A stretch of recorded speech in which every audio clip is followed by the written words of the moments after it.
Hello, and welcome back to the Learn Psychology series. Today, we are diving into an incredibly important topic, therapeutic approaches, specifically the humanistic existential therapy. We will be covering several key approaches and how they contribute to personal growth and healing. Let's get started with an understanding of these therapeutic methods and their significance. Humanistic approach. Carl Rogers and Abraham Maslow. One of the most influential ideas by Carl Rogers is the concept of a fully functioning person. According to Rogers, humans are innately good and goal-directed.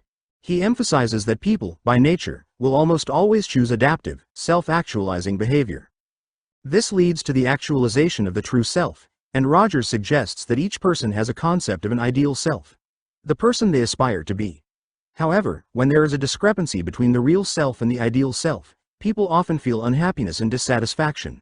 To overcome this, individuals should aim to maximize self-concept through self-actualization, a process where one grows, expands, and becomes more social. Social influences on self-concept. When social conditions are positive, a person's self-concept and self-esteem are high. Those with a strong sense of self are usually open to new experiences and continue to grow and self-actualize. It is crucial to create an atmosphere of unconditional positive regard to enhance a person's self-concept, and this is the foundation of client-centered therapy by Carl Rogers. Who is a healthy person? Healthy people share certain characteristics. They are self-aware, accepting of their feelings, and take responsibility for their lives.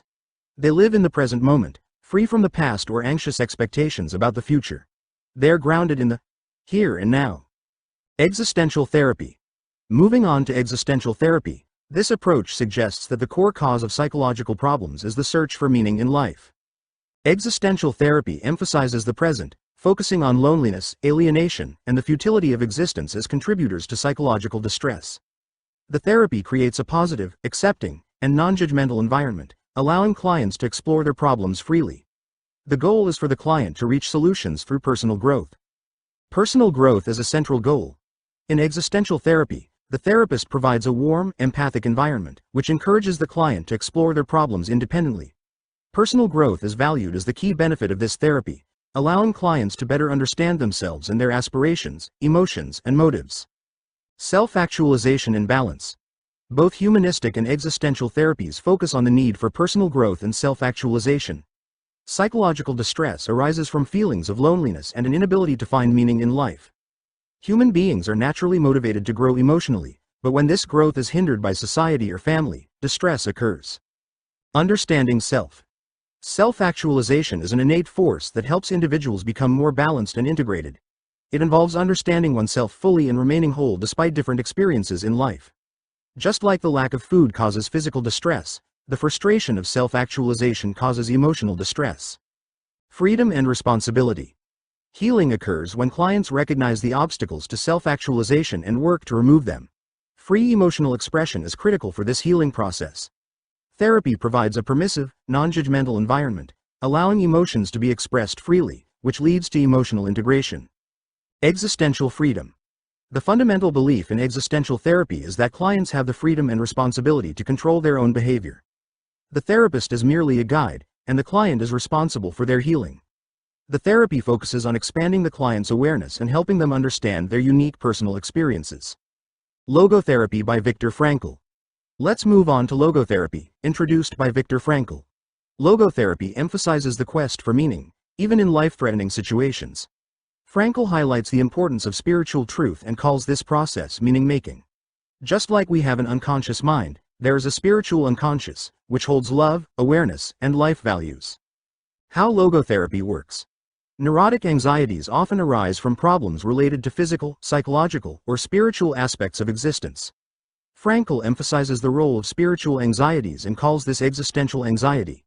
The aim of logotherapy is to help patients find meaning and responsibility in their lives, regardless of the circumstances.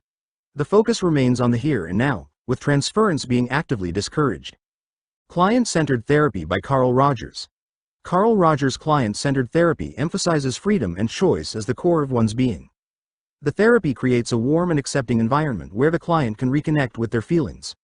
Rogers introduced the concept of empathy and unconditional positive regard, where the therapist accepts the client as they are, without judgment.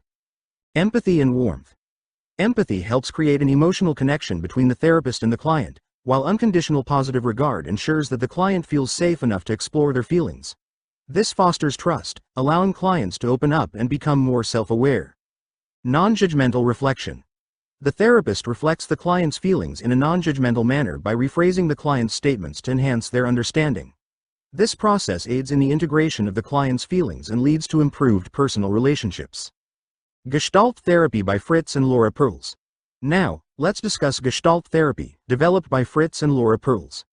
Gestalt means whole, and this therapy aims to increase self-awareness and self-acceptance. Clients are encouraged to recognize their bodily processes and emotions that they might be blocking. In this therapy, clients may act out their feelings and conflicts, which can be done in both individual and group settings. Factors contributing to healing in psychotherapy. There are several factors that contribute to healing. One major factor is the techniques used by the therapist, such as behavioral therapy or CBT for anxiety, which includes relaxation procedures and cognitive restructuring. Another factor is the therapeutic alliance, which builds trust between the therapist and the client, making therapy effective. Catharsis in therapy. During the initial sessions, clients may experience catharsis, or emotional unburdening. This release of emotions can have profound healing properties. Non-specific factors in psychotherapy. There are also non-specific factors that contribute to healing. These include both client variables such as motivation for change, and therapist variables such as the therapist's mental health and emotional stability. I hope this video helped you understand the humanistic and existential approaches to therapy. Remember, these therapeutic approaches focus on personal growth, finding meaning, and emotional expression. See you in the next video.